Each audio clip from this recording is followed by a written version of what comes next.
Hey, so Julie, we have a question here about the empty nest, but this comes on the front end, like they're planning. These people must really plan in advance because they're not there yet. They're just wanting to make sure they're setting themselves up for a good season of marriage, which involves the empty nest.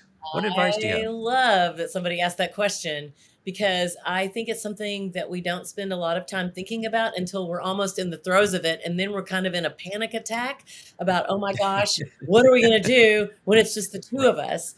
So right, I tell couples that when you are preparing for baby, you are also preparing for empty nest. What the culture tells you is once a child comes along, that your marriage should be a child-centered marriage. But what we know based on research is that child-centered marriages are the ones that are most at risk for distress. When I talk with parents, they say, "Oh my gosh, I feel guilty about spending time away from our child."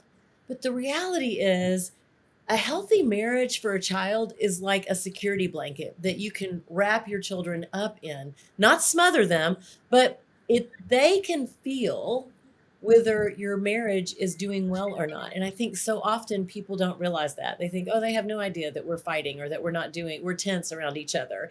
And so I want to encourage couples to start early, nurture your marriage throughout the time your children are in the home. And as you prepare to launch them, you won't be looking at each other going, why did I marry you?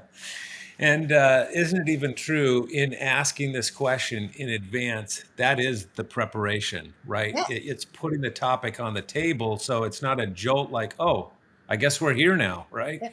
Uh, I think it's like intentionality. When you realize we need to pay attention to this and it actually matters for the health of our marriage and the health of our child, it takes on a different slant than we're neglecting our child or we're not putting our child first. Your marriage is going to outlast your child being in your home.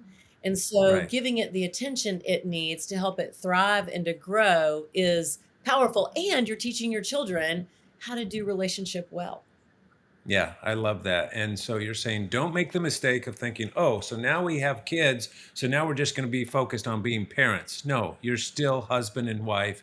And that's how you launch into the empty nest well, is because you've nurtured that relationship. Julie, such good wisdom.